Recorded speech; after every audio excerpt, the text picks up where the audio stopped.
अगर omega small है तो जाइसी की वैल्यू होगी लार्ज, ओमेगा एल की वैल्यू होगी जाई एल की वैल्यू होगी स्मॉल। तो कौन सा बड़ा होगा, जाइसी या जाई एल? जाइसी बड़ा होगा जाई एल से, और जाइसी बड़ा होगा तो हम कहेंगे ये जो सर्किट है ये बनेगा आपका कैपेसिटिव सर्किट। क्या हम पढ़ चुके हैं कैपेसिटिव सर्किट को पहले? कैपेसिटिव सर्किट बनेगा जिसमें वोल्टेज पीछे रहता है, करंट आगे रहता है, Z की वैल्यू होती है R square plus under root जाई सी माइनस जाई एल का होल स्क्वायर अंडर, इस तरह से पूरा पढ़ा था हमने। अच्छा, और अगर मैंने कल पूछा था आपसे ओमेगा अगर लार्ज है तो क्या होगा, जाई एल क्या होता है ओमेगा एल, जाई एल होता है ओमेगा एल, तो जाई एल भी क्या हो जाएगा लार्ज, क्योंकि ओमेगा लार्ज है तो जाई एल लार्ज होगा, क्योंकि ओमेगा की वैल्यू लार्ज है। जाई सी की वैल्यू बताओ, ये ओमेगा बड़ा है, 1 कोई बड़े नंबर से डिवाइड कर दे तो पूरी संख्या क्या हो जाती है स्मॉल, तो जाई सी क्या हो जाएगा स्मॉल, जाई सी हो जाएगा स्मॉल। ठीक है, तो हम कहेंगे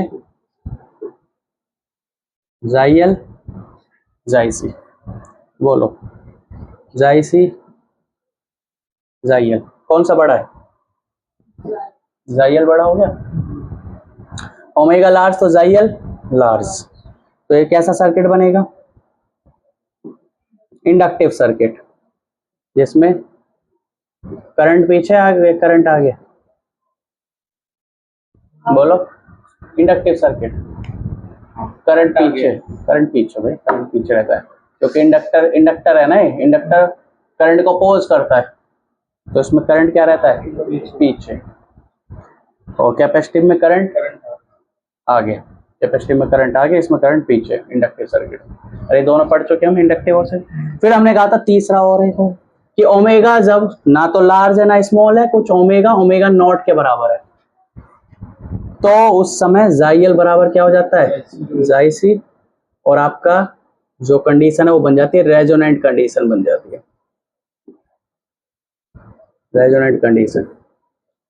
ठीक है, और ये ओमेगा को बोलते हैं, क्या बोलते हैं इसको, series resonant frequency, this is resonant frequency. और ये ओमेगा की वैल्यू क्या होती है, यहीं से निकलती है जाई एल इक्वल टू जाई सी से, लगाओ जाई एल इक्वल टू जाई C, omega L equal to 1 upon omega C, तो omega square equal to 1 upon L C, omega equal to 1 upon root L C. तो this is your resonant frequency, this is your resonant frequency. यही पूछा था मैंने अभी शुरुआत कि resonant frequency कैसे निकलती है, 1 अपॉन, जैसे इसकी वैल्यू एल है, इसकी वैल्यू सी है, सी की वैल्यू 10 है, इसकी वैल्यू होती नहीं है पर समझ लो हेनरी है, फिर फराड, तो ओमेगा कितना आ जाएगा इस वाले सर्किट के लिए 1 अपॉन अंडर रूट, एल की वैल्यू 10, सी की वैल्यू 10, 1 अपॉन रूट 100, तो कितना हो जाएगा 1 अपॉन 10, 0.1 रेडियन पर सेकेंड। अब तुमने ये मान लो सोर्स की फ्रीक्वेंसी को चेंज कर रहे हो, पहले तुमने सोर्स की फ्रीक्वेंसी दी 0.01, फिर चेंज करते करते 0.02 दी, 0.03 दी, ऐसे करते करते एक बार फ्रीक्वेंसी आ गई 0.01। जिस समय फ्रीक्वेंसी 0.01 आएगी उस समय क्या होगा, अचानक से कौन सी कंडीशन में चला जाएगा पूरा सर्किट, रेजोनेंस कंडीशन में चला जाएगा, क्योंकि इसकी फ्रीक्वेंसी कितनी है 0.1। तो आपने अगर ओमेगा की वैल्यू 0.1 दे दी यहाँ पर, तो पूरा सर्किट चला जाएगा रेजोनेंस में, अचानक से करंट मैक्सिमम हो जाएगा। ये कल ग्राफ वगैरह बनवाए थे हमने ना लास्ट डे, कि ऐसे था ओमेगा यहाँ था, करंट यहाँ था, और कुछ ऐसा ग्राफ आया था, और इस करंट इसको क्या बोला था ओमेगा नॉट, और ओमेगा नॉट की वैल्यू ये निकलती है 1 upon under root L C से, ये रही ओमेगा नॉट की वैल्यू ये निकलती है 1 अपॉन एल सी से, जो कि हमारे वाले केस में 0.1 आया है। तो 0.1 पर करंट मैक्सिमम होगा, 0.1 से लेफ्ट जाओगे तो करंट घटेगा, 0.1 से राइट जाओगे तो करंट भी घटेगा, दोनों की तरफ घट रहा है ना, यहाँ पे देखो ये घट गया, यहाँ पर देखो और इस पे मैक्सिमम करंट है। कौन सा? आई note. I note current maximum है, आई नोट करंट मैक्सिमम है, पीक करंट मैक्सिमम है। ठीक है। अच्छा, अब मैं ये पूछूं ओमेगा नॉट से लेफ्ट जाए तो कौन सा सर्किट है? ओमेगा नॉट, ओमेगा कम हो गया ना, ओमेगा कम यानी ओमेगा स्मॉल, और ओमेगा स्मॉल कैसा होता है? कैपेसिटिव। तो ये वाला कैपेसिटिव सर्किट रहेगा यहाँ पर।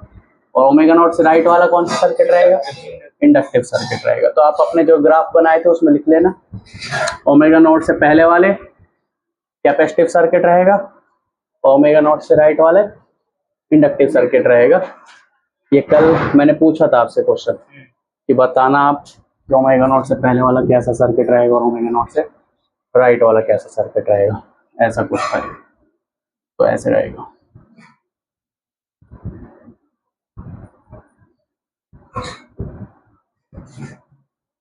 ये है ओमेगा नॉट, ये ओमेगा है, ये आई नॉट है, नॉट, और this is I naught maximum, I naught maximum. ठीक है।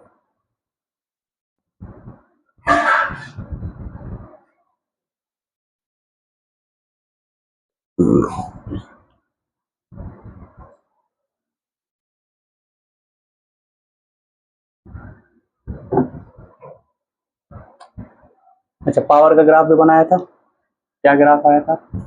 पावर एवरेज, एवरेज पावर आती है I R M S into V R M S into cos phi. इस वाले केस में, रेजोनेंट केस में कॉस फाई की वैल्यू कितनी होती है?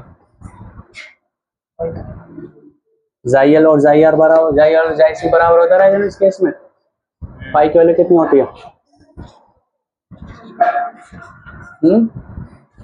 0, क्योंकि ना तो एक कैपेसिटिव सर्किट है ना इंडक्टिव सर्किट। कैपेसिटिव सर्किट होगा तो करंट आगे रहेगा, इंडक्टिव सर्किट रहेगा तो करंट पीछे रहेगा।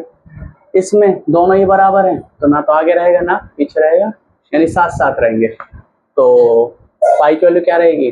0, क्योंकि प्योर रेजिस्टिव सर्किट बनता है। कैसा सर्किट बनता है? रेजिस्टिव सर्किट रहता है ये वाला। रेजिस्टिव सर्किट रहता है, Z की वैल्यू क्या हो जाती है? Z यानी रेजिस्टेंस की वैल्यू कितनी हो जाती है इसमें? R के बराबर चली जाती है। वैसे इम्पीडेंस यानी Z की वैल्यू क्या होती है? R² plus JL minus JC या फिर JC माइनस JL का होल स्क्वायर होती है। इस वाले सर्किट में क्या JL JC बराबर हो गए? तो ये तो खत्म हो गया, ये खत्म हो गया, तो R² अंडर द रूट यानी कि Z की वैल्यू क्या हो जाती है? R हो जाती है, और Z मिनिमम हो जाता है, मिनिमम वैल्यू होती है Z की। और R सिर्फ R है, रेजिस्टेंस के नाम पे सिर्फ R है। तो रेजिस्टिव सर्किट में करंट और वोल्टेज क्या रहते हैं? साथ रहते हैं, है ना, कोई फेज डिफरेंस नहीं रहता। तो इसलिए फाई की वैल्यू क्या रहती है इस वाले केस में? 0। तो एवरेज पावर हो जाएगी VRMS IRMS into cos phi की वैल्यू क्या हुई? 0, कॉस 0 यानी 1। तो मैक्सिमम पावर आएगी, क्योंकि सारी की सारी पावर खर्च होगी किसके पास? खर्च होगी रजिस्टर के पास। अच्छा, इसको हम लिख सकते हैं VRMS को क्या लिख सकते हैं? V0 upon root 2 into I naught upon root 2, ये लिख सकते हैं। अच्छा, V और कैसे लिख सकते हैं? V0 equal to I naught into में Z। V0 क्या है? Peak voltage of source, source की पीक वोल्टेज। आई नॉट क्या है? सर्किट में जो करंट है। और करंट कैसा है? मैक्सिमम, क्योंकि मैंने फाई की वैल्यू 0 ली है, यानी मैंने कौन सी कंडीशन ली है? Resonance condition. रेजोनेंस कंडीशन में करंट कैसा है? मैक्सिमम। और V0 की वैल्यू क्या? आई नॉट इंटू Z। तो यहाँ से रख दो, V0 की वैल्यू क्या रखें? I naught Z upon root 2 into I naught upon root 2। कितना हो जाएगा? अपॉन 2। और Z क्या है यहाँ पर? R। Z यहाँ पर क्या है? R। तो एवरेज पावर जो होगी, क्योंकि आई नॉट मैक्सिमम है तो एवरेज पावर क्या होगी? मैक्सिमम। तो पावर का ग्राफ बनवाया था, दिखाना जरा पावर का क्या ग्राफ बनवाया था। तो पावर का ग्राफ भी ऐसे ही बनवाया था, V R M S I R M S, V naught I naught, V naught I naught by root two. हाँ, पावर का ग्राफ भी कुछ ऐसे ही बनवाया था, इसी तरह से पावर का ग्राफ बनवाया था। यहाँ पर क्या आ गया था, मैक्सिमम पावर, एवरेज पावर जो कि मैक्सिमम है, एवरेज पावर जो कि क्या है, एवरेज पावर मैक्सिमम कब होगी। देखो मान लो फ्रीक्वेंसी दी तुमने, मैं अपने वाले एग्जांपल की बात करूं 0.1, अगर फ्रीक्वेंसी दी तुमने 0.01, कौन सा सर्किट है, कौन सा कैपेसिटिव सर्किट है। उस समय जो पावर कंज्यूम होगी, एवरेज पावर, वो कम होगी, क्योंकि तुमने ओमेगा से, जो तुमने ओमेगा दिया है वो omega less than omega naught है। और अगर तुमने ओमेगा दे दिया ओमेगा नॉट से ज्यादा, तो कौन सा सर्किट होगा, इंडक्टिव। तो उस वाले केस में भी जो पावर कंज्यूम होगी वो कम होगी, उस वाले केस में पावर कंज्यूम कम होगी। जब तुमने फ्रीक्वेंसी दे दी ओमेगा नॉट, उस समय पावर कंज्यूम क्या है, ये होगी, ये वाली, this is the power consume. Maximum average power consume यहाँ भी है, एवरेज पावर कंज्यूम यहाँ भी है, और एवरेज पावर कंज्यूम, एवरेज मतलब पूरी साइकिल में कितनी पावर कंज्यूम हो रही है। तो एक पूरी साइकिल में यहाँ पर जो पावर कंज्यूम होगी वो कम होगी, एक पूरी साइकिल में यहाँ पर जो पावर होगी वो कम होगी, और जब फ्रीक्वेंसी ओमेगा नॉट होगी उस समय जो पावर कंज्यूम होगी वो सबसे ज्यादा होगी। तो इस तरह से ग्राफ बनता है पावर कंज्यूम का। यहाँ पे ओमेगा नॉट कम है तो ये कौन सा सर्किट होता है, कैपेसिटिव। कैपेसिटिव उस ग्राफ को मॉडिफाई कर सकते हो, है ना, वो जो पुराना ग्राफ बनवाया था उसको आप बदल लो, मतलब उसमें लिख लेना, और ये होगा इंडक्टिव सर्किट। और ये कैसा सर्किट होगा ओमेगा नॉट वाला, रेजोनेंट सर्किट होगा, और इसको कैपेसिटिव होगा, रेजिस्टिव होगा, इंडक्टिव होगा,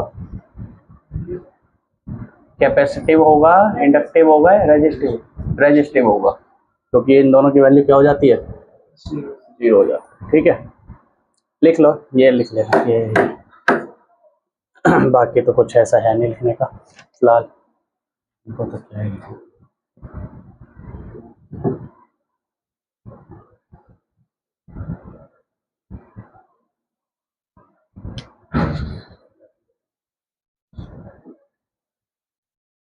ये ओमेगा नॉट की वैल्यू है,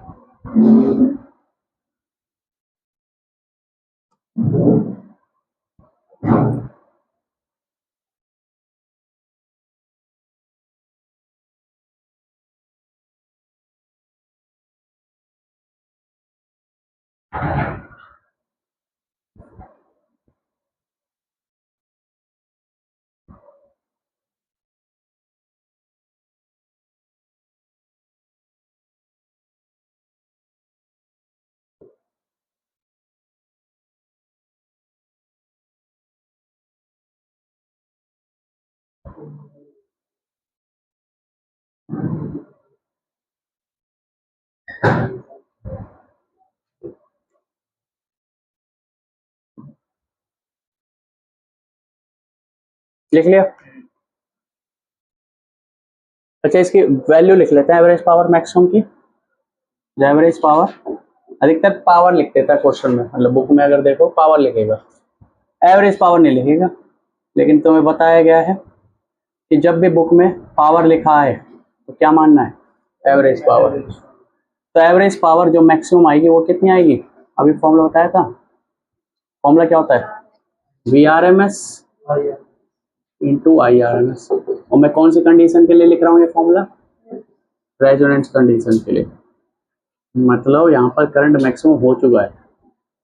कौन सा करंट मैक्सिमम हो चुका है, सर्किट में जो करंट बह रहा है, सर्किट में जो करंट फ्लो करता है वो तो बदलता रहता है, कभी 0 जाता है, कभी पीक पे जाता है, फिर 0 जाता है, फिर अपोजिट डायरेक्शन में पीक पे जाता है। तो क्या बदल रहा है, मतलब मैक्सिमम का मतलब क्या है यहाँ पे, मान लो पहले सर्किट में करंट बह रहा था, पहले मान लो ये वाला था, ओमेगा स्मॉल था और करंट थोड़ा कम बह रहा था, फ्लो कम हो रहा था 2 एम्पियर। तो 2 एम्पियर का मतलब क्या है यहाँ पे, 2 एम्पेयर का मतलब है कि सर्किट में जो करंट है वो 0 से 2, 2 से 0, फिर अपोजिट डायरेक्शन में 0 तो है ही अभी अपोजिट, हाँ -2 मतलब अपोजिट डायरेक्शन में, तो फिर 2 मतलब 0 से लेके 2 तक या फिर +2 से लेके -2 तक करंट फ्लो कर रहा है। इस वाले में भी ऐसे ही होगा। इस वाले में क्या होगा, करंट जब कहेंगे कि करंट बहुत ज्यादा, सॉरी इस वाले में क्या होगा, रेजोनेंट कंडीशन में क्या होगा, करंट मैक्सिमम हो जाएगा। करंट मैक्सिमम हो जाएगा, तो करंट मैक्सिमम होने का मतलब क्या है, मान लो 2 था पहले, अब मान लो 5 हो गया। मैक्सिमम होने का मतलब क्या है, 5 हो गया। तो 5 का मतलब क्या है, क्या करंट 5 ही बह रहा है। हमने लिखा I naught maximum. I naught maximum का मतलब क्या है, वो 2 था, वो क्या था, वो भी तो मैक्सिमम आई नॉट ही तो था। अरे आई नॉट का मतलब क्या होता है, इसका मतलब क्या है, पीक वैल्यू ऑफ करंट। इसको क्या बोलते हैं, पीक वैल्यू ऑफ करंट या एम्पलीट्यूड वैल्यू ऑफ करंट। इसका मतलब क्या है, करंट सर्किट में आई नॉट जाएगा, फिर 0 आएगा, फिर माइनस आई नॉट जाएगा, फिर 0 आएगा, ऐसे। तो मान लो मैं जो बोल रहा था 2 एम्पेयर, मान लो आई नॉट की वैल्यू 2 एम्पेयर, कौन से टाइम के लिए, जब कैपेसिटिव सर्किट है और जब इंडक्टिव सर्किट है उस समय। अब रेजोनेंट कंडीशन में क्या हो जा रहा है, करंट आई नॉट मैक्सिमम हो जा रहा है, ये मैक्सिमम हो जा रहा है। अभी आई नॉट की वैल्यू 2 एम्पियर और इस वाली कंडीशन में हो गया आई नॉट की वैल्यू चली गई 5 एम्पियर। आई नॉट इसलिए बोलेंगे इसको मैक्सिमम हो गया आई नॉट, मतलब सर्किट में करंट कैसे बहेगा, 0 जाएगा। 0 मतलब किसी इंस्टेंट पे करंट 0 सर्किट में है ही नहीं, किसी इंस्टेंट पे हो गया 2, किसी पे 3, किसी इंस्टेंट पे 4 और कहां तक पहुंचेगा, 5 तक पहुंचेगा और फिर घट के 0 हो जाएगा। फिर अपोजिट डायरेक्शन में 2, 3, 4, 5 तक जाएगा। तो इसलिए कहते हैं आई नॉट मैक्सिमम हो गया। आई नॉट मैक्सिमम का मतलब समझ रहे हो, पहले आई नॉट की वैल्यू कितनी थी, 2, अब आई नॉट की वैल्यू 5 हो गई, तो आई नॉट की वैल्यू बढ़ गई। इसका मतलब ये नहीं है सर्किट में कभी करंट 0 ही नहीं होगा, अभी भी हो रहा है। पहले +2 से -2 ऑसिलेट कर रहा है, ऐसा चम कर रहा है, अब +5 से -5 कर रहा है। तो इसके वजह से अब ये 5 जो मैंने नंबर लिखा ये कौन डिसाइड करता है, 5 आएगा। जैसे यहाँ 2 कौन डिसाइड करता है, यहाँ 2 डिसाइड करता है, आई नॉट बराबर होता है V0/Z। आई नॉट ये डिसाइड करता है V0/Z। V0 क्या है, जो तुम वोल्टेज दे रहे हो सोर्स के थ्रू। मान लो ये तुम्हारा LCR और यहाँ पर आपका सोर्स की वोल्टेज है V=V0 sin ωt ऐसे कुछ। तो ये जो वोल्टेज तुम प्रोवाइड कर रहे हो ये डिसाइड करेगा यहाँ पे आई नॉट की वैल्यू कितनी होगी, ये डिसाइड करेगा और ये Z डिसाइड करेगा। मान लो यहाँ पर वैल्यू है 20, यानी पीक वोल्टेज कितना है 20 और सर्किट में Z आ गया 10। सर्किट में Z की वैल्यू कितनी है 10, तो आई नॉट कितना आ गया 2 एम्पियर। यही एग्जांपल, तो ये डिसाइड कर रहे हैं सर्किट में आई नॉट की वैल्यू। अभी आई नॉट की वैल्यू मैक्सिमम हो जा रही है, ये 2 एम्पियर है, ये 10 कैसा है, ये 10 कैसा है, ये है ऐसे R² + XL - XC का होल स्क्वायर, है ना। तो मतलब R की कुछ वैल्यू रही होगी, क्योंकि मैं बात कर रहा हूं कैपेसिटिव सर्किट की या फिर इंडक्टिव सर्किट की, तो XL - XC की कुछ वैल्यू रही होगी, उन सबको मिला के आंसर कितना है 10।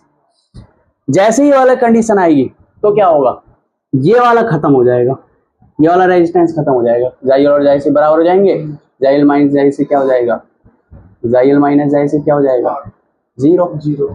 अरे दोनों बराबर हो गए तो XL - XC क्या हो जाएगा 0 होते ही आपका जो Z है वो किसके बराबर हो जाएगा, √R² के, यानी R के बराबर हो जाएगा। कम हो गया, कौन कम हो गया, R कम हो गया या Z कम हो गया। पहले Z कितना था 10, अब Z हो गया, वोल्टेज तो वही 20 रही, ये वाली वोल्टेज तो 20 ही रही, ये Z कम हो गया। कौन सी वाली कंडीशन में, जैसे आप कहिए सर्किट का Z कम हो गया, सर्किट का Z कम होके मान लो हो गया 4, पहले कितना था 10, अब कितना रह गया 4, अब कितना रह गया Z 4, तो करंट कितना आ गया 5 की। तो ये वाली वैल्यू बढ़ गई, मैक्सिमम पहले कितनी थी? 2, अब हो गई 5। अच्छा, इस 5 को कौन डिसाइड कर रहा है? ये तो हमने दे दिया 20, ये डिसाइड कर रहा है z। z की वैल्यू पहले 10 थी, अब ये 4 है। 4 किसकी वैल्यू है? r की। अरे 4 किसकी वैल्यू है? तो जा रहा है क्यों? मान लो r ही इतना हाई हो गया, r ही 20 हो गया, r की वैल्यू ही हाई है, तो क्या मैक्सिमम करंट जो आई नोड मैक्सिमम बात कर रहे हैं, क्या वो वैल्यू ज्यादा रहेगी? आई नोड मैक्सिमम ही कम हो जाएगी। यानी अब फाइनली जो आपका आई नोड मैक्सिमम की वैल्यू किस पर डिपेंड रहेगी? z पे, या फिर z तो r के बराबर ही है अब, तो किस पर डिपेंड करेगी? इसे r पर डिपेंड करेगी। तो सर्किट में जो करंट की वैल्यू है, यानी ये कह लो आई नोड मैक्सिमम की जो वैल्यू है वो r पर डिपेंड करेगी। ठीक है, वही सर्किट ले लो, वही वी नोड ले लो, सब कुछ वही ले लो। एक में r 4 वोल्ट ओम रखो, एक में r 20 ओम रखो। एक में आई नोड मैक्सिमम की वैल्यू आएगी 5 एम्पियर, एक में आई नोड मैक्सिमम की वैल्यू आएगी 1 एम्पियर। तो क्या फायदा हो उस मैक्सिमम उसका? तो r की वैल्यू भी क्या होनी चाहिए? कम होनी चाहिए, तभी तो सर्किट में ज्यादा करंट होगा। ज्यादा करंट होगा तो रेजोनेंस का मतलब यही है, ज्यादा करंट। ठीक है, तो इसलिए 2 ग्राफ बनते हैं इसके करंट के हमने ग्राफ बनाया आपके सामने। क्या ग्राफ बनाया? ये ग्राफ बनाया ऐसा, देखो ऐसा कल ही बनाया था। ओमेगा नॉट पर करंट आई नॉट की मैक्सिमम वैल्यू आ जाती है। आई नॉट मैक्सिमम तुम्हें समझ आया क्या है? ये आई नॉट मैक्सिमम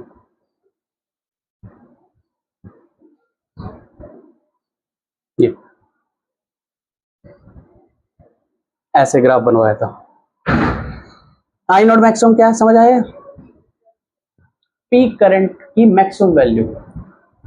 इस समय पीक करंट होगा क्या? होगा, पर उसकी वैल्यू स्मॉल रहेगी। पीक करंट की वैल्यू स्मॉल रहेगी। पीक करंट कितना माना था हमने एग्जांपल पे? 2 माना था, तो पीक करंट 2 रहेगा। क्या 2 से कम करंट रहेगा?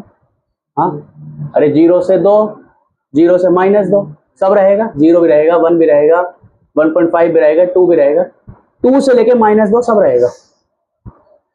लेकिन इस वाले केस में क्या हुआ? वो जो 2 है पीक करंट है, वो मैक्सिमाइज हो गया। कितना हो गया?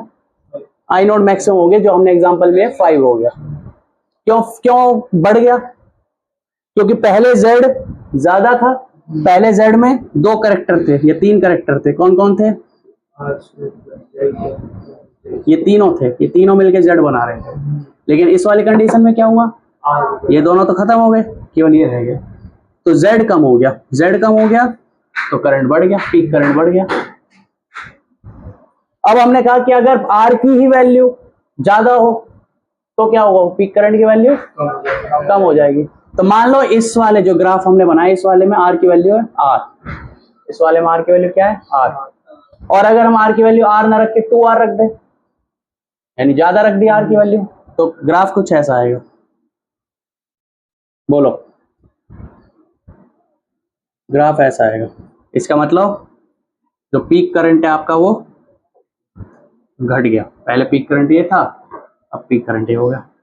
ये किसके लिए? r की वैल्यू किसके लिए? r की वैल्यू 2r के लिए। हमारे सर्किट में r की वैल्यू 2r हो गई। मान लो सर्किट में r की वैल्यू r/2 हो जाती, तो जैसे एग्जांपल मैंने लिया अभी एग्जांपल लिया मैंने, r की वैल्यू 4 रखी थी, ऊपर v नोड अपना कितना था? 20 था, और r की वैल्यू हमने 4 रखी थी, तो पीक करंट आया था 5। v नोट तो वही 20 है मान लो, r की वैल्यू आधी कर दी हमने, 2 कर दी, तो पीक करंट बढ़ जाएगा। तो ऐसे केस में क्या होगा? तो ग्राफ ऐसा बन जाएगा, और ज्यादा पीक करंट मिल जाएगा, और ज्यादा आपको पीक करंट मिलेगा, है ना? आई नोट मैक्सिमम और ज्यादा हो जाएगा।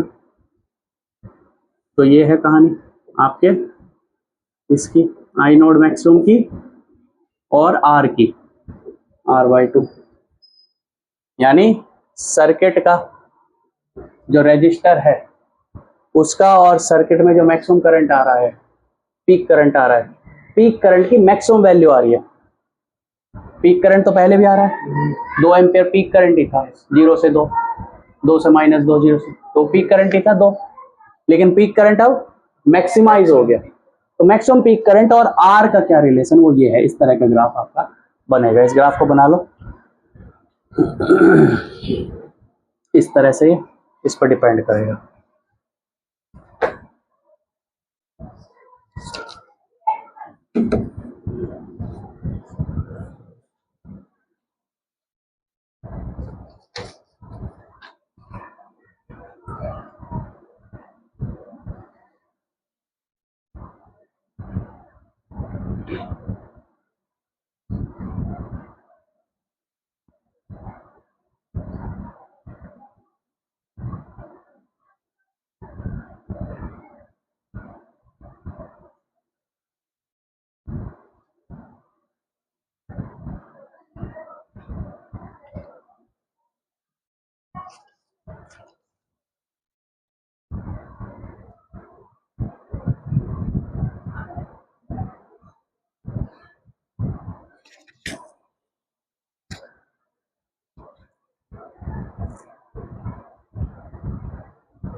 ड्यूरिंग नहीं, एट, क्योंकि एक इंस्टेंट पे रेजिस्टेंस आएगा।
ठीक है, समझो क्या लिखा है।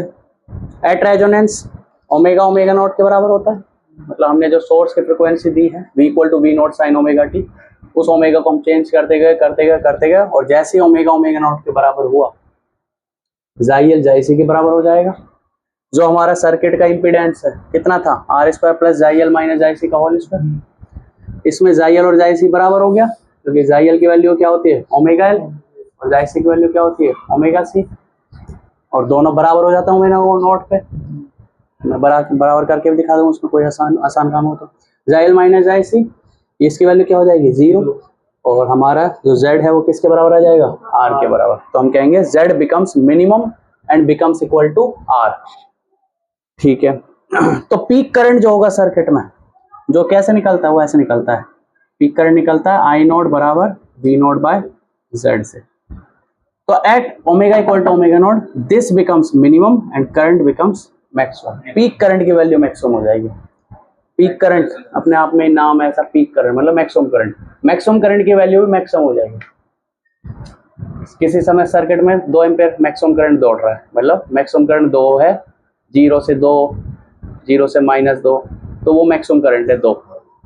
अब उसकी 2 की वैल्यू भी बढ़ के क्या हो गई 5 हो गई, 0 से 5 दौड़ेगा तो मैक्सिमम करंट की वैल्यू बढ़ के मैक्सिमाइज हो गई। The peak current in the circuit becomes maximum. किसके कंपेयर में पीक करंट, इंडक्टिव सर्किट में पीक करंट की वैल्यू कम थी, कैपेसिटिव सर्किट में पीक करंट की वैल्यू कम थी। क्यों, क्योंकि Z की वैल्यू ये थी, जाइल और जाइसी बराबर नहीं थे, तो Z ज्यादा था तो पीक करंट की वैल्यू कम थी। लेकिन अब इस वाले केस में क्या हुआ, ये दोनों तो 0 हो गए, Z कम हो गया, पीक करंट मैक्सिमाइज हो गया।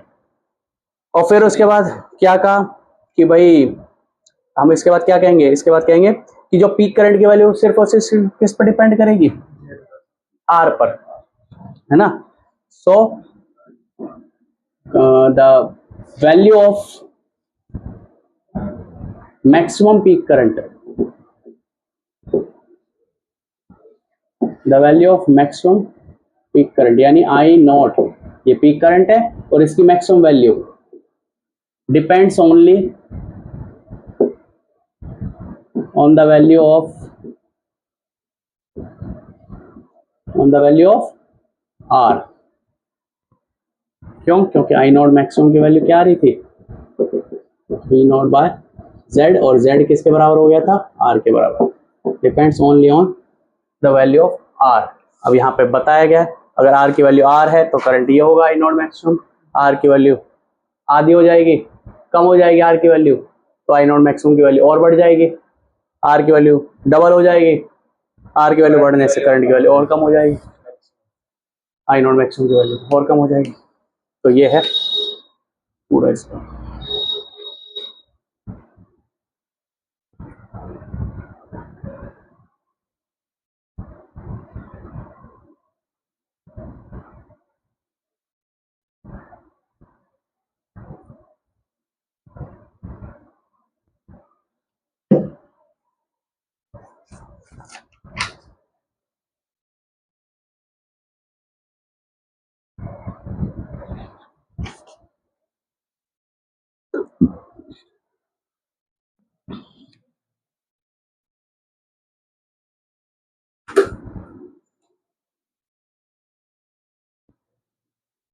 तो इस पूरे कंसेप्ट का यूज होता है रेडियो ट्यूनिंग में। इसमें होता है रेडियो ट्यूनिंग में।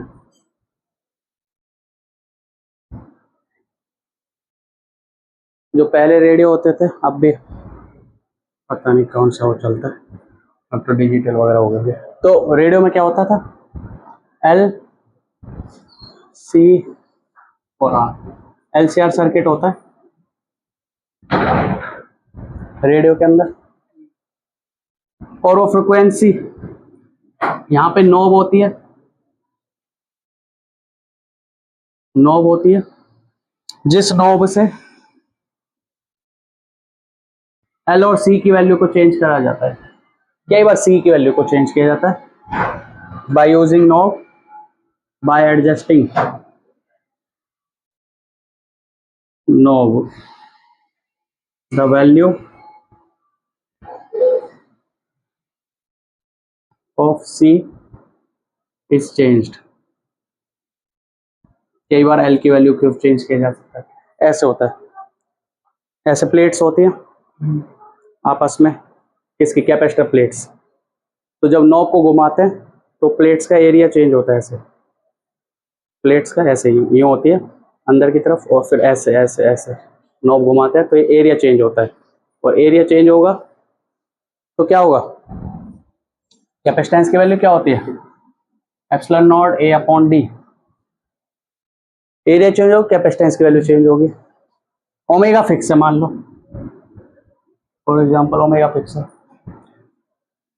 तो ओमेगा की वैल्यू अगर ऐसे, इस सी की वैल्यू को ऐसे एडजस्ट किया जाता है कि 1/√, एल सी की वैल्यू किसके बराबर हो जाए, ओमेगा के बराबर। तो जैसे ही जिस ओमेगा पर, जिस सी की वैल्यू पर घुमाते घुमाते घुमाते जिस सी की वैल्यू पर ओमेगा आ गया। अच्छा, ओमेगा की वैल्यू कैसे, ओमेगा की वैल्यू देखो ऐसा है, जैसे मान लो सी की वैल्यू है 10, अभी हमने एग्जांपल लिया है, एल की वैल्यू है कितनी, 10। तो अगर ऐसा है तो उसके लिए ओमेगा की वैल्यू कितनी होगी, उसके लिए ओमेगा की वैल्यू होगी, ओमेगा कौन सी, रेजोनेंट फ्रिक्वेंसी वाला ओमेगा, उसकी वैल्यू कितनी होगी, 1/√LC। यानी ये वाला जो पूरा सर्किट है ये रेजोनेंस में कब जाएगा, कब जाएगा, अगर उसकी फ्रिक्वेंसी कितनी हो, √, इसके 10 इसके 10, 100, 1/10 यानी 0.1। यानी अगर कोई फ्रिक्वेंसी आए 0.1 वाली, तो ये मतलब ये वाला जो सर्किट है वो रेजोनेंस में जाएगा 0.1 फ्रिक्वेंसी के लिए। ठीक है, तो इस सी की वैल्यू को चेंज करके इस सर्किट की रेजोनेंट फ्रिक्वेंसी को चेंज किया जाता है। सी की वैल्यू कितनी ली, 10। तो इस सर्किट के लिए रेजोनेंट फ्रिक्वेंसी कितनी हो गई, 0.1। ठीक है, अब जो हमारे जो टावर वगैरह हैं वहां से जो फ्रिक्वेंसी आती है, जैसे टावर वगैरह है कुछ, है ना, वहां से जो फ्रिक्वेंसी आती है, अलग अलग रेडियो स्टेशंस की अलग अलग फ्रिक्वेंसी होती है। जैसे हो गया 92.5 रेड FM, 93.7 पता नहीं जो भी है, आकाशवाणी एक होता 98 पॉइंट कुछ पे। ठीक है ये सारे रेडियो स्टेशंस के नाम है। क्या करा तुमने, अपनी नॉब को चेंज करा, एल और सी की वैल्यू ऐसे एडजस्ट करी कि तुम्हारे जो सर्किट है उसके ओमेगा की वैल्यू होगी 92.5। तुम्हारे जो सर्किट है उसके ओमेगा की वैल्यू क्या हो गई, 92.5। तो तुम्हारा ये दोनों ट्यून हो जाएंगे एक साथ। जैसे ये ट्यून हुए तो 92.5 वाले के लिए आपके जो सर्किट है इसके अंदर क्या हो जाएगा, करंट मैक्सिमम हो जाएगा। करंट मैक्सिमम हो जाएगा तो वो वाले स्टेशन की आवाज आपको साफ साफ सुनाई देने लगेगी। और बाकी के स्टेशन जो आसपास हैं इसके, जैसे 90 पॉइंट कुछ पर होगा या 93 पॉइंट कुछ पे होगा, वहां के स्टेशन की आवाज आपको सुनाई नहीं देगी या कट हो जाएगी। क्या होगा, ऐसा होगा।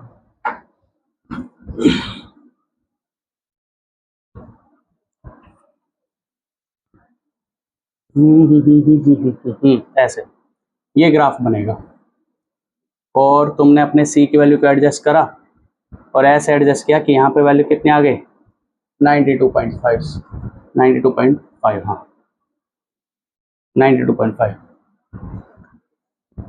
और इस वाले के पर्टिकुलर ओमेगा के लिए करंट की वैल्यू क्या हो गई, मैक्सिमम। करंट की वैल्यू क्या हो गई, मैक्सिमम। बगल में तुम्हारा यहाँ पर ये है कौन सा, 90 पॉइंट कुछ 3, मुझे नहीं पता कौन सा स्टेशन है। यहाँ पे कोई वो है 93.5, ऐसा कोई स्टेशन है। तो क्या होगा, इसके लिए करंट की वैल्यू कितनी है, ये है, और इस वाले के लिए करंट की वैल्यू, तो इनका तो सुनाई नहीं देगी, इस वाले के लिए मैक्सिमम हो जाएगा। तो ग्राफ आपको ये वाला स्टेशन सुनाएगा। फिर आपने नॉब को फिर चेंज करा।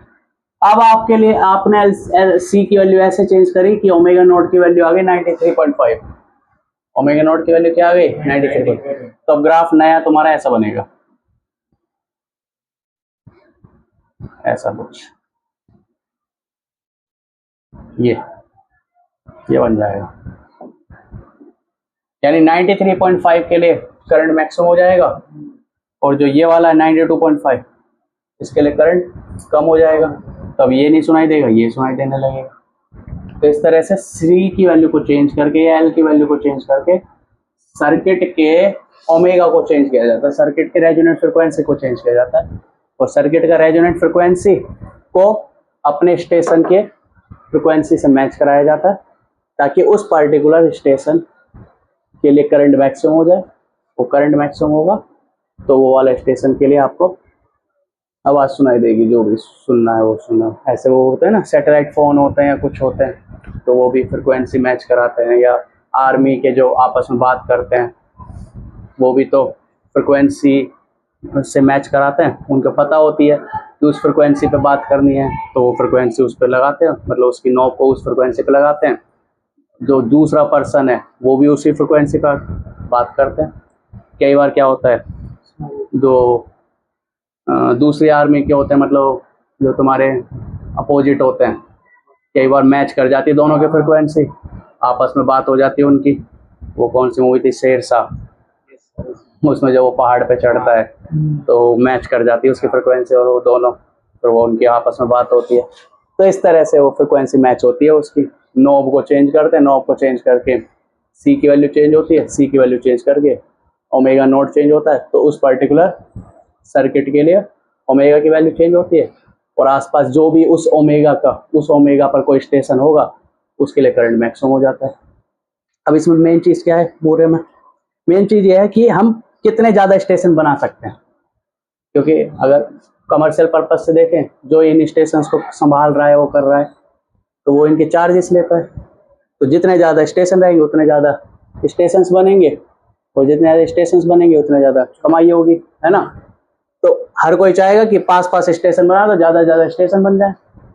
होगा क्या, मान लो 92.5 है, तुमने दूसरा स्टेशन बना दिया 92.4, तो क्या होगा, 92.5 के लिए तो है ही करंट मैक्सिमम। तुमने अपना इसकी C की वैल्यू या ओमेगा नोट की वैल्यू ऐसे एडजस्ट की हुई थी, तुम्हारे LCR सर्किट का रेजोनेंट फ्रिक्वेंसी हुई पड़ी 92.5, लेकिन बगल में एक और स्टेशन है 92.4, तो क्या होगा, इस वाले के भी करंट आएगा बढ़िया, वो हो जाएगी खिचड़ी से बन जाएगी, है ना, ना तो इसका सुनाई देगा ना इसका सुनाई देगा ढंग से। तो इसलिए क्या होता है, गैप होता है, एक स्टेशन और दूसरे स्टेशन के बीच में फ्रिक्वेंसी गैप होता है। एक 92.5 पे तो एक सीधा 93.5 पर है, एक 92.5 पर है तो एक सीधा 90.5 पर है, मतलब इन दो स्टेशंस की फ्रिक्वेंसी के बीच में क्या होता है, गैप होता है। और एक्चुअल में तुम ध्यान से देखो ना, 90 से लेके 108, बस इतने से बीच में ही स्टेशंस हैं, जितने भी हैं 8, 10, 12 जितने भी स्टेशन है इस रेंज में है। बाकी 90 से लेके 90 से कम और 108 से ज़्यादा स्टेशन नहीं है। क्यों नहीं है, क्योंकि ऐसा कहते हैं वो आर्मी के लिए रिजर्व है, वो सारे स्टेशन आर्मी के लिए रिजर्व है। कमर्शियल पर्पस के लिए बस इतने ही स्टेशन है, 90 से लेके 108, ये है आपका। अब आता है कि भाई हम ज़्यादा से ज़्यादा स्टेशन रखना चाहते हैं, कितना गैप है इन दोनों के बीच में, 18 या 28, 18 का गैप है। तो 18 के गैप में हम ज़्यादा से ज़्यादा स्टेशन रखना चाहते हैं, तो कैसे रखें ज़्यादा से ज़्यादा स्टेशन। तो ज़्यादा से ज़्यादा स्टेशन रखने के लिए हमारी ये पीक जो है, जो ये पीक बन रहा है इसको बोलते हैं पीक, हमारे जो पीक है ये शार्प होने चाहिए या फिर थोड़े ऐसे होने चाहिए, जो हमारा ये पीक बन रहा है ऐसे, ये ऐसे होने चाहिए या ऐसे होने चाहिए, शार्प होने चाहिए। क्यों, जितना ज्यादा शार्प होगा उतना ज्यादा क्या हम उतना ज्यादा पास स्टेशन रख सकते हैं, क्योंकि इस पर तो ये है, मैंने यहाँ पे रख दिया स्टेशन तो इस पे भी करंट ठीक ठाक है, यहाँ पे थोड़ा सा रखा तो देखो करंट अचानक से गिर गया, बस इतनी सी रेंज में करंट गिर गया। अब ये डिस्टर्ब नहीं करेगा इस वाले स्टेशन को, लेकिन रेंज कितनी, इतनी रखनी पड़ी तुम्हें ये रेंज। लेकिन अगर तुम ये वाला स्टेशन रखते तो क्या होता, इस पे तो आ रहा है मैक्सिमम करंट, यहां पर जाओगे तो भी कोई ज्यादा डिफरेंस नहीं है करंट में, तो भी वो डिस्टर्ब करेगा। यहाँ पे जाओगे तो मतलब इतनी बड़ी बड़ी रेंज रखनी पड़ेगी दो स्टेशन के बीच में, तो नंबर ऑफ स्टेशन कम होंगे ज्यादा कम होंगे। तो इसलिए क्या है, ये जो पीक है आपकी क्या होनी चाहिए, शार्प होनी चाहिए, ताकि आप ज्यादा से ज्यादा स्टेशन रख पाए। अच्छा, डिसाइड क्या है, कितनी रेंज के बाद दूसरा स्टेशन आ सकता है या कितनी रेंज के बाद तीसरा स्टेशन आ सकता है, वो कैसे डिसाइड करेंगे? उसके लिए, हाँ, उसके लिए इंपॉर्टेंट चीज है, देखो अभी बताते हैं। उसके लिए क्या इंपॉर्टेंट है कि एक स्टेशन और दूसरे स्टेशन के बीच में कितना गैप रखें, कि ताकि वो वाले स्टेशन का जो करंट है या वो वाले स्टेशन की आवाज है हमें डिस्टर्ब ना करे। तो उसके लिए क्या है, ये है, देखना ध्यान से, इंपॉर्टेंट। ये कहता है कि जब आपने स्टेशन पर पीक बनाया, ये वाला,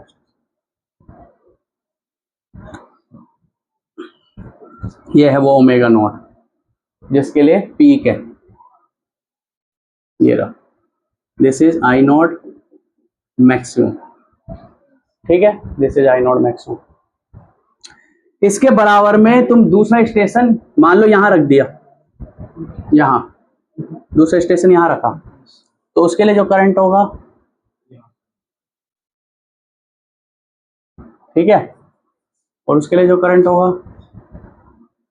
वो यहां पर।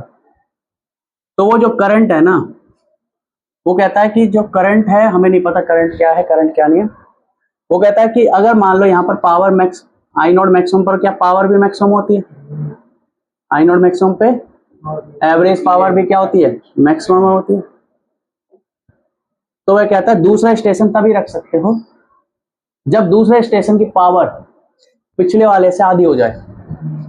तो यहां पर जो पावर है वो कितनी होनी चाहिए, उस एवरेज पावर की जो मैक्सिमम पावर है उससे आधी होनी चाहिए। पुरानी पावर कितनी थी, यानी मैक्सिमम करंट पे, पीक करंट के मैक्सिमम वैल्यू पे पावर कितनी थी? एवरेज पावर का फॉर्मूला बोलो, यही है इंपॉर्टेंट लास्ट टॉपिक, जल्दी से खत्म करते। पावर एवरेज की मैक्सिमम वैल्यू क्या थी, VRMS की मैक्सिमम, IRMS की मैक्सिमम वैल्यू इनटू में cos फाई, और cos फाई यहाँ पर 1 है। VRMS की मैक्सिमम वैल्यू यानी V naught upon, V naught की maximum value upon √2, I naught की मैक्सिमम वैल्यू अपॉन √2, ये हो गई। अच्छा, V नॉट की कोई मैक्सिमम वैल्यू है ही नहीं, वो तो सर्किट का वोल्टेज, जो सोर्स का वोल्टेज है वो सेम ही है, बदल ये रहा है V नॉट। अरे याद करो, भी मैंने एग्जांपल दिया था, जब मैंने V नॉट को कितना रखा था, 20 रखा था, नीचे Z को पहले क्या रखा था, 10, तो सर्किट में करंट कितना रखा, 2, फिर बाद में 20 रखा था और Z को मैंने 4 रखा था, 4 घट गया था, और करंट कितना आया था, 5। तो इन दोनों केस में क्या V चेंज हुआ, क्या V नॉट चेंज नहीं हुआ। ये है I नॉट मैक्सिमम, ये I नॉट मैक्सिमम नहीं था, I नॉट मैक्सिमम यहाँ हुआ था, ये I नॉट था और ये I नॉट मैक्सिमम था, और I नॉट मैक्सिमम क्या हो गया था, उसमें नहीं बना, I नॉट मैक्सिमम क्या हो गया था, बढ़ गया, अरे बढ़ गया। तो ये चेंज हुआ I not, V not same रहेगा, तो इसको V नॉट के टर्म्स में ना लिख के हम किसके टर्म्स में लिखेंगे इसको, I not. V not maximum होगा भी नहीं, मेन तो करंट ही मैक्सिमम हो रहा है, क्या मैक्सिमम हो रहा है, करंट, तो I नॉट के टर्म्स में लिख देते हैं, कोई बात नहीं। V नॉट बराबर क्या होता है, I नॉट इंटू में Z, और Z यहाँ पर किसके बराबर है, है ना, Z यहाँ पर R के बराबर है, तो V नॉट को क्या लिख देंगे, I नॉट मैक्सिमम इंटू में R, I not maximum into में R, इंटू में I नॉट मैक्सिमम अपॉन 2। तो एवरेज पावर जो मैक्सिमम आएगी वो कितनी आएगी, I नॉट का स्क्वायर R अपॉन 2 और I नॉट मैक्सिमम, ये है एवरेज पावर जो हमें मैक्सिमम मिल रही है यहाँ पर। वहां पर करंट कितना है, I नॉट मैक्सिमम, जहां पर एवरेज पावर मैक्सिमम मिल रही है वहां पर करंट कितना है, I नॉट मैक्सिमम।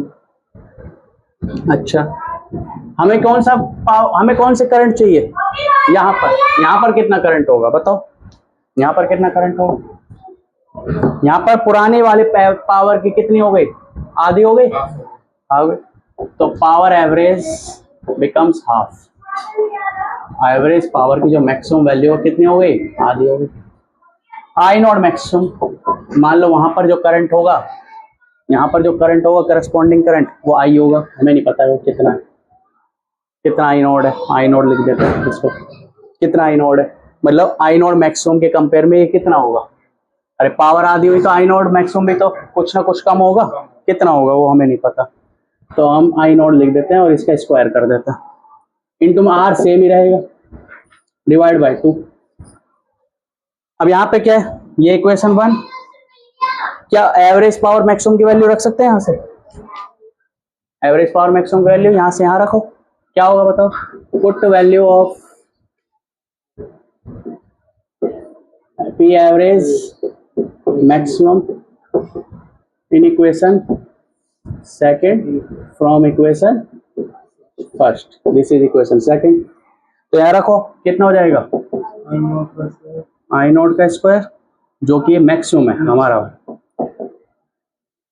ये वाला है, इनटू में आर अपॉन 2 और डिवाइड बाय ये वाला 2, तो इसकी जगह मैंने ये रखा है पूरा, और divide by 2 equal to I naught square R upon 2।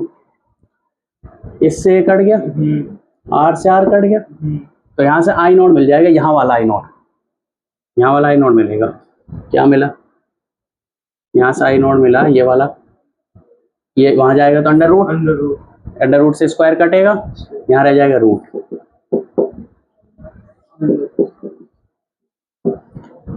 यानी आपको दूसरा स्टेशन तब बनाना है जो आपका पुराना वाला जो करंट है, मैक्सिमम करंट है, पीक करंट है, पीक करंट की जो मैक्सिमम वैल्यू है वो घट के आई नोट जो मैक्सिमम है वो घट के डिवाइड बाय √2 इतनी ना हो जाए, पुराने वाले पीक करंट की वैल्यू से √2 टाइम्स कम ना हो जाए, ये हो जाएगी। जब ये हो गया, अब कह सकते हैं कि अब जो स्टेशन आएगा, अब जो स्टेशन आएगा यहाँ पर, यहाँ पर, यहाँ पर, यहाँ पर, यहाँ पर, वो आपके स्टेशन को डिस्टर्ब नहीं करेगा। ये इसने डेफिनेशन दी इसकी कि कैसे हम पता लगाएं कि कितने दूरी के बाद हमें स्टेशन बनाना है। तो क्या क्या बताया कि जो मैक्सिमम पावर है उसकी आधी हो जानी चाहिए, या फिर पीक करंट की जो मैक्सिमम वैल्यू है वो क्या हो जानी चाहिए, उसकी मैक्सिमम वैल्यू की √2 टाइम्स हो जानी चाहिए, 1/√2 टाइम्स हो जानी चाहिए। तो हम कहेंगे अब यहाँ पर हम नया स्टेशन बना सकते हैं। ये है पूरा बात, लिख लो इसको, इसको लिख लो, ये इंपॉर्टेंट है, ये तो वैसे समझाने के लिए बताया था, ठीक है, कि कैसे रेडियो स्टेशन वगैरह में ये काम आते हैं। कोई नहीं पूछ रहे तुम इस रेडियो ट्यूनिंग में कैसे आते हैं। ये है कि हाउ विल यू डिसाइड, ठीक है, तो ये हो गया।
ठीक है।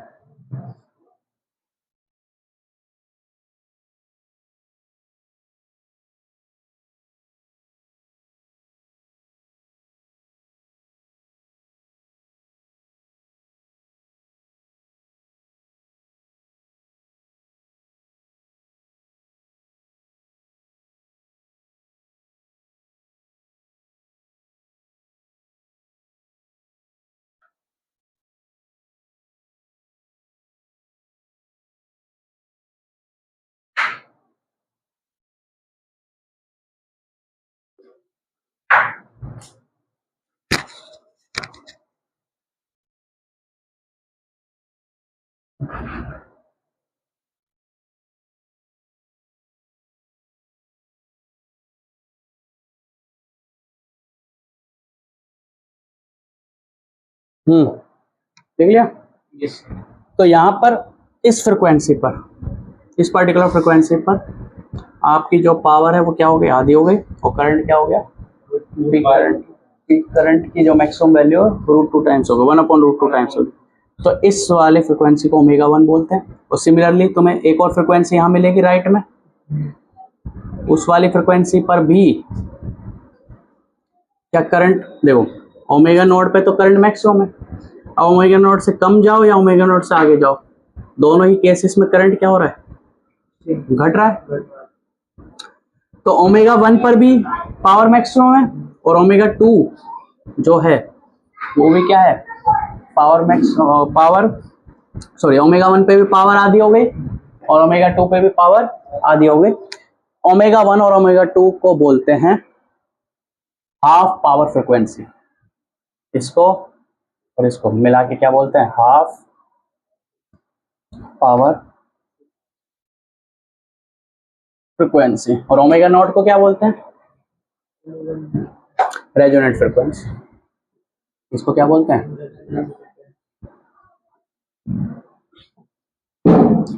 मतलब जब तक तुम इस विड्थ के अंदर हो तब तक तो दूसरा स्टेशन रख ही नहीं सकते, क्योंकि वो ओवरलैप करेंगे और आपको मिक्सिंग हो जाएगी, तो कुछ समझ नहीं आएगा।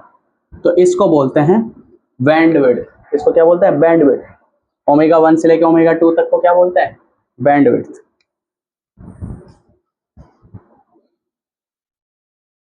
Resonant frequency.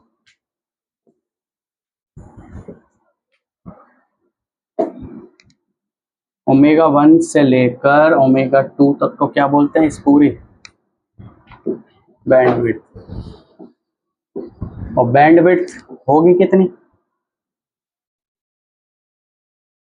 मान लो ये है 50, ये है 100, ये है 150, गैप बराबर होगा इन दोनों में, सिमेट्रिक ग्राफ है हमारा, ये है 50, ये है 100, ये है 150, तो कितना हो गया ये 100।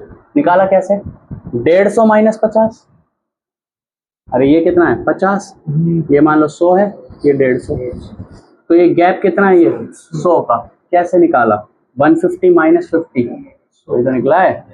अरे मान लो ये 60 है, ये 100 है, और ये 140 है, तो कितना गैप है, ये 60 है, ये 140 है, कितना गैप है, 40 का यहाँ गैप है, 60 प्लस 40 100, तो 40 का यहाँ गैप है, कितना गैप है 80। कैसे निकाला, 140 माइनस 60, अरे 140 माइनस 60 80, तो ये बैंडविड्थ कैसे निकलेगी, बैंडविड्थ निकलेगी ω2 माइनस ω1, दिस इज बैंडविड्थ। और इसको लिखते हैं डेल्टा ओमेगा, इसको क्या लिखते हैं, delta omega, this is bandwidth. अगर आपको चैनल्स पास पास रखने हैं, बैंडविड्थ क्या होनी चाहिए, कम या ज्यादा,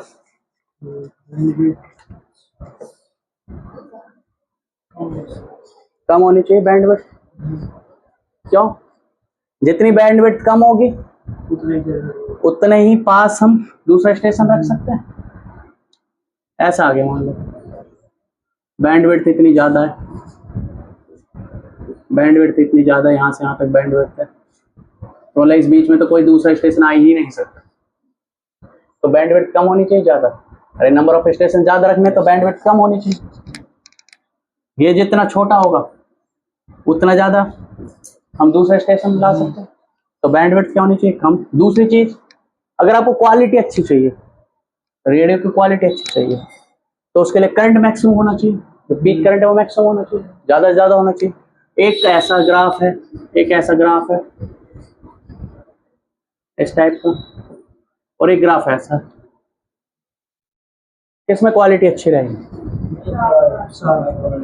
अचानक से पीक करंट ज्यादा है इसका, अच्छी ट्यूनिंग आएगी, अच्छे से सब कुछ सुनेगा ध्यान से, तो ये क्या है? गुड ट्यूनिंग के लिए।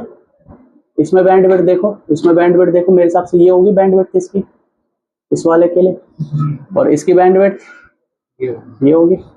तो गुड ट्यूनिंग के लिए बैंडविड्थ क्या होनी चाहिए? कम। गुड ट्यूनिंग के लिए भी बैंडविड्थ कम होनी चाहिए। तो बैंडविड्थ किस पे डिपेंड करती है वो हम बताएंगे कल, ठीक है।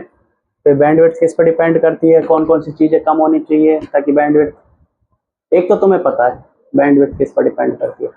अभी पिछला ग्राफ जो आर वाला ग्राफ बनवाया था तुमने, R2R, R/2, इन तीनों में देखो और चेक करो। नहीं, करंट तो मैक्सिमम, करंट तो है ही, मतलब करंट को ही तो बढ़ाना है, करंट पे तो डिपेंड करेगी। जिसमें करंट ज्यादा होगा उसमें बैंडविड्थ कम होगी, यानी उसकी ट्यूनिंग अच्छी होगी। किस पर डिपेंड कर रही है इसमें? इसमें सबसे ज्यादा आर पे, आर के लिए, R/2 के लिए सबसे अच्छी ट्यूनिंग आएगी, क्योंकि R/2 पे सबसे ज्यादा करंट। तो आर की वैल्यू क्या होनी चाहिए? कम। आर की वैल्यू क्या होनी चाहिए? कम, ताकि अच्छी ट्यूनिंग आए। और एल के लिए क्या वैल्यू होनी चाहिए, सी की वैल्यू क्या होनी चाहिए, ये सब देखेंगे इसमें सर्किट के लिए। हाँ, मतलब कैसे पता लगेगा कि ये डेल्टा ओमेगा कम से कम रहे। डेल्टा ओमेगा छोटा सा टॉपिक है, मेरे हिसाब से 10-15 मिनट का, बस वो कल कर लें, ठीक है। क्या किस चीज की? आज 23।